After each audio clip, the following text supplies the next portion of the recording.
खबर यूपी के जनपद फिरोजाबाद से है, जहां फिरोजाबाद पहुंचे उप मुख्यमंत्री केशव प्रसाद मौर्य ने कहा कि इंडिया गठबंधन 24 में पूरी तरह से बिखर चुका है। देश की जनता 2029 के चुनाव का इंतजार कर रही है। राहुल गांधी के नेतृत्व में कांग्रेस विपक्ष की भूमिका निभाने में असफल रही है। केवल नकारात्मक बयानबाजी करके देश को नुकसान पहुंचाने की भाषा बोलकर देश की जनता को कोप झेलने की स्थिति है। वहीं जब देश में 2029 में चुनाव होंगे तब केंद्र में कांग्रेस नहीं रहेगी, प्रदेश में सपा नहीं रहेगी।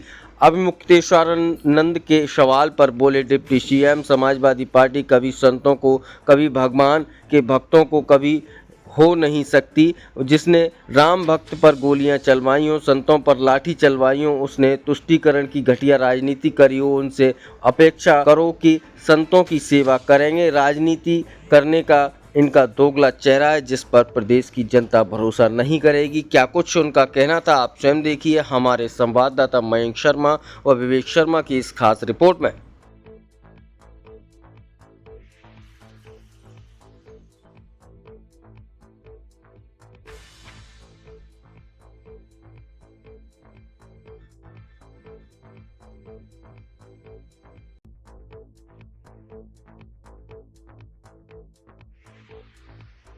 था ईदगाह बना दी बगल में, उसका भी मामला न्यायालय के अंदर चल रहा है, लेकिन हमें वहां पर भी भरोसा है। हम लोग तो जब संगठन का काम करते थे, विश्व हिंदू परिषद का काम करते थे, तो नारा लगाते थे राम कृष्ण विश्वनाथ तीनों लेंगे एक साथ, नारा लगाते थे। लेकिन अभी तो पहली झांकी है, अयोध्या तो पहली झांकी है, काशी मथुरा बाकी है। आप सब विश्वास रखिएगा, जो बाबा विश्वनाथ जी का पुजारी है वो लोक माता अहिल्याबाई होलकर जी का पुजारी, जो बाबा के भक्त ऐसी भक्ति थी कि उनकी जो आज भी मुझे यहाँ पे मूर्ति भेंट की गई है, उसमें शिवलिंग अपने हाथ में ही धारण की हुई है। तो कैसी शिव भक्त रही होगी यह बताने की आवश्यकता नहीं, आप सब कुछ जानते समझते समझिए। देश के सामने और प्रदेश के सामने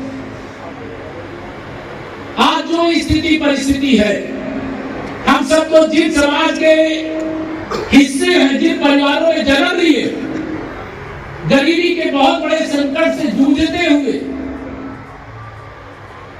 आज सत्ता की इस केंद्र पर बैठे हुए हैं।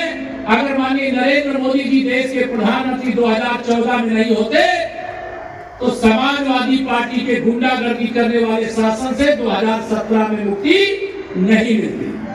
लेकिन आज मैं एक बात और कह करके जा रहा हूं, 2017 में जो मुक्ति मिली है, विकसित भारत और विकसित उत्तर प्रदेश बनाए बगैर 2047 तक ये सैकड़ों परिवार वाले सत्ता का दरवाजा भी नहीं देख पाएंगे।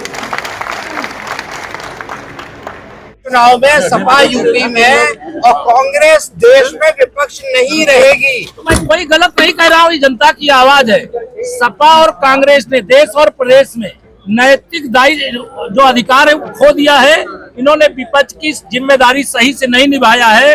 भारतीय जनता पार्टी भी विपक्ष में थी, लेकिन विपक्ष का मतलब ये नहीं है कि कोई भारत विरोधी बन जाए। भाजपा विरोधी आप बनो, हमारे प्रधानमंत्री जी का विरोध करो, हमारे मुख्यमंत्री जी का विरोध करो, वो स्वीकार कर लेंगे। लेकिन अगर भारत का विरोध करोगे तो देश की जनता विपक्ष के जिम्मेदारी किसी और को दे दे। अरे अभी गैस के आज 29 रुपए बढ़ गए हैं। ये वैश्विक ऊर्जा संकट है और देश ये समझता है कि माननीय प्रधानमंत्री श्री नरेंद्र मोदी जी के नेतृत्व में जितना अच्छा से अच्छा प्रबंधन किया जा सकता है वो किया जा रहा है। जो मूल्य बढ़ रहा है ये सही है, लेकिन उस संकट का सामना देश मिलकर के कर रहा है। सवाल उठाए हैं, आप ही की पार्टी संजय निषाद ने एक सवाल उठाया है। वो सवाल के जवाब में इतना ही कह रहा हूँ कि अगर कोई ऐसी शिकायत आएगी तो जांच करके कोई दोषी होगा तो कार्रवाई तेलंगाना के सीएम ने सवाल उठाया है कि हमारे साथ पक्षपात किया जा रहा है, बिहार को और दिल्ली को पैसा ज्यादा दिया जाता है, पूर्वी क्षेत्र को पैसा ज्यादा दिया जाता है। वैसे ऐसा नहीं दिया भेदभाव जाता। हमारी सरकार माननीय प्रधानमंत्री मोदी जी के नेतृत्व में सबका साथ सबका विकास। अगले चुनाव में जब तेलंगाना का होने वाला है वहां कमल खिल जाएगा, वहां भी भाजपा की सरकार बन जाएगी। कर्नाटक में जहां कांग्रेस है वहां भी भाजपा आ रही है, हिमाचल में जहां कांग्रेस है वहां भी भाजपा आ रही है। तीनों राज्यों में भाजपा आएगी। इस प्रकार का फर्जी आरोप लगा करके उनके भ्रष्टाचार से रक्षा नहीं हो सकती। कितनी सुरक्षा की जाएगी? सवाल है। नहीं, पूरी सुरक्षा की जाएगी। ये सरकार 4 चौबंद प्रबंध करेगी।